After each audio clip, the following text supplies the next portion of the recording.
E o presidente Luiz Inácio Lula da Silva recebeu o presidente da Argentina, Alberto Fernandes.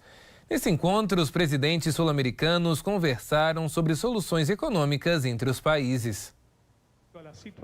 O presidente Luiz Inácio Lula da Silva se reuniu com o presidente da Argentina, Alberto Fernandes.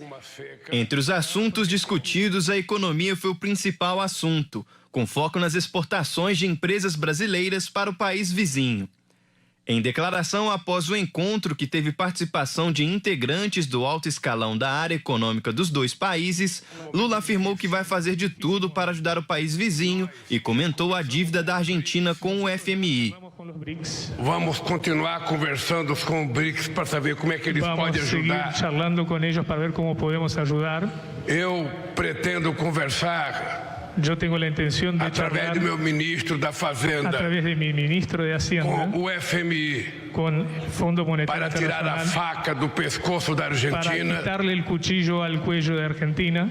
O FMI sabe como é que a Argentina se endividou, sabe como se endeudou a Argentina, sabe para quem emprestou dinheiro, sabe a quem le prestou o dinheiro. Portanto, não pode ficar pressionando e por lo tanto não pode seguir pressionando a um país que só quer crescer, que só quer crescer. O presidente reforçou também que o apoio à Argentina é uma forma de proteger os interesses do Brasil, já que existem empresas brasileiras que exportam para o país vizinho. Nós precisamos ajudar os empresários brasileiros que exportam para a Argentina e financiar as exportações brasileiras, como a China faz para os produtos chineses. Em busca de uma saída para conseguir garantias bancárias para empréstimos a esses empresários, Lula afirmou que durante sua viagem à China conversou com Dilma Rousseff. Atualmente, a ex-presidenta brasileira preside o NBD, o Banco de Fomento dos BRICS, em Xangai.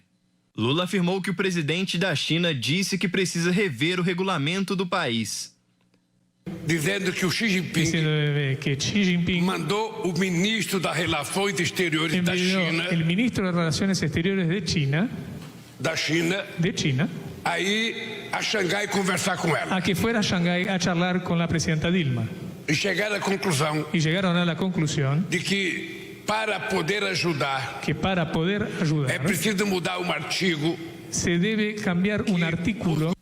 Lula disse que essa mudança vai ser assunto da próxima reunião dos governadores dos bancos do BRICS, no dia 29 deste mês, e pediu que o ministro da Fazenda, Fernando Haddad, compareça na qualidade de governador do Brasil. Alberto Fernandes agradeceu os esforços feitos pelo governo brasileiro. Também celebro. Eu também comemoro a explícita posição que o governo do Brasil ha tomado respeito de a posição explícita que o governo do Brasil tomou a respeito da Argentina e do Fundo Monetário Internacional. Com lo qual creio que hemos tenido Com isso acho que tivemos um encontro muito bom. Que estamos pondo em marcha soluções. Estamos colocando em andamento soluções. Que o compromisso que o presidente Lula acaba de explicitar. Que o compromisso que o presidente Lula acaba de dizer para vocês. Para nós é muito importante. Agora temos que encontrar os pontos de acordo e fazer os deveres de casa que temos que fazer. Sobre este assunto, vamos conversar agora com o nosso analista em política internacional e professor da Faculdade Arnaldo, Vladimir Feijó.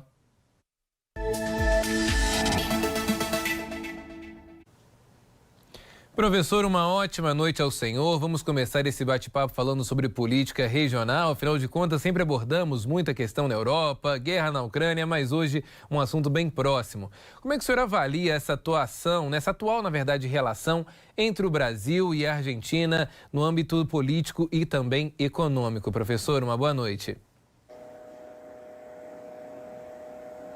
Boa noite, Elias. Brasil e Argentina são parceiros históricos, resolveram as suas desavenças e inimizades ainda nos regimes militares, portanto, em ordem anterior, e estão há 50 anos estreitando a relação. No âmbito mundial, ambos defendem uma revisão das principais instituições internacionais, são países que defendem o chamado não alinhamento automático, mas de fato têm enfrentado dificuldades políticas, no caso do Brasil, uma mudança ideológica na gestão anterior e, no caso da Argentina, 5 mudanças sucessivas de alinhamento ideológico que deixaram o projeto do país em atraso. Mas os dois estão aí muito bem comprometidos no projeto do Mercosul, em negociações para a implementação de uma área de livre comércio com a União Europeia e também outros tantos parceiros comerciais. Estão investindo pesado num corredor bioceânico que ligará o Porto de Santos a 2 portos do Chile, passando pelo Paraguai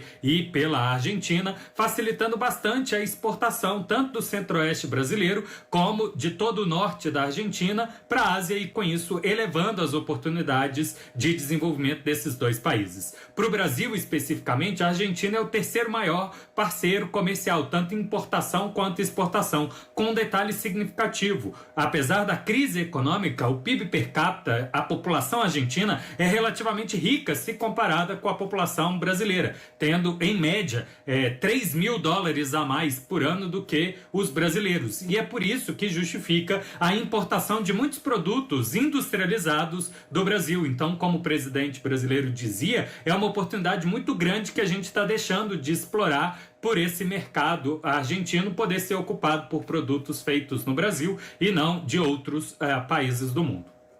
Pois é, professor, até mesmo pegando esse gancho da sua fala, quais são esses principais desafios enfrentados nessa relação bilateral entre Brasil e Argentina? Há alguma questão além desse alinhamento político? E agora, se parece bastante a forma como os 2 governos entendem o Estado, entendem a economia. Quais são aí os pontos também que divergem, mas também que apresentam semelhanças entre os 2 países? Claro, do ponto de vista da competição internacional, a Argentina pode ser vista como rival, apesar de ser um parceiro muito próximo ao Brasil, produz as mesmas coisas que a gente. Dentro do Mercosul, eles estão em negociação, um tanto quanto difícil, para criar uma tarifa externa comum. O principal entrave não é a Argentina, mas ainda assim, produtores brasileiros pressionam o Congresso aqui, produtores argentinos pressionam o Congresso argentino para não entrar dentro dessa que é uma das grandes pautas do Mercosul, daí o nome, o mercado comum, para ter um comércio com o resto do mundo igual. Então a gente vende soja, eles vendem soja, a gente tem produção de veículos dentro do Brasil por empresas mundiais que também estão na Argentina, que poderiam estar complementando a produção de um de outro, mas vez por outra rivalizam. Fora isso, os 2 países têm aí dificuldades mesmo das relações comerciais por causa da crise global. E como tal, cada país responde de uma maneira diferente. Como eu comentei, a Argentina, com mudanças de governos sucessivos, não manteve uma política estável e o Brasil também, apesar de ter tido uma mudança, pelo menos conseguiu manter uma política que tem resultado em melhores resultados do que, que tem gerado melhores resultados do que a Argentina. Portanto, qualquer tensão que exista momentânea pode ser resolvida porque existem maiores interesses de um apoiar o outro e em vez de rivalizarem. E, professor, qual que é a sua opinião sobre a perspectiva de uma integração maior entre o Brasil e a Argentina, sabendo que a Argentina encontra-se agora numa situação econômica bastante complicada?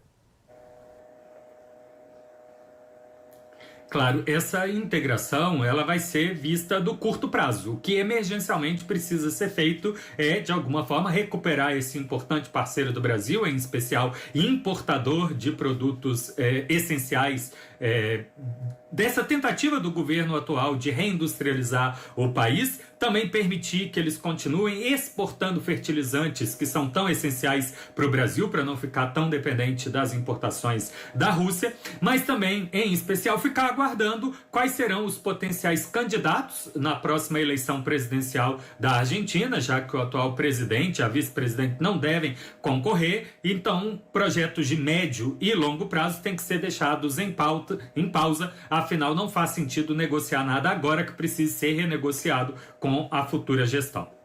Pois é, professor, para a gente concluir esse assunto, como é que essa relação entre o Brasil e a Argentina pode ser afetada com a não reeleição de Alberto Fernandes e também com a Cristina Kirchner ficando fora do páreo aí, surpreendendo a todos, não é verdade, esses 2 anúncios? Do ponto de vista dessas emergências de curto prazo, os dois países estão olhando a perspectiva global. O Fed, né, o Banco Central dos Estados Unidos, elevou a taxa de juros, o que deve dificultar a presença de capital de investimento, ou mesmo oferta de linhas de crédito nos diferentes países do mundo, que podem correr para os Estados Unidos. Em contrapartida, ontem, a ministra da Economia dos Estados Unidos chamou a atenção que, se nada for feito pelo Congresso americano para elevar o teto do endividamento, o país pode, pela primeira vez em muito tempo, dar um calote na dívida pública. E aí o mundo entraria em grande crise, né? Não sabemos exatamente como reagir e, dentre outras coisas, é por isso que a gente tem ouvido falar bastante nas últimas semanas de uma alternativa ao comércio internacional que não seja o dólar. Então, essa emergência agora não interfere no futuro próximo governo, até porque estão construindo essas medidas alternativas diante o cenário global. Claro que o projeto de integração de longo prazo pode mudar bastante, em especial porque a principal linha alternativa ao governo atual da Argentina defende, inclusive, que o país abandone o compromisso do Mercosul e passe a negociar sozinho com outros parceiros mundo afora. Mas é preciso aguardar quem serão os candidatos e como as pesquisas de opinião vão mostrar a potencialidade de ganho ou não desses candidatos. Excelente, professor.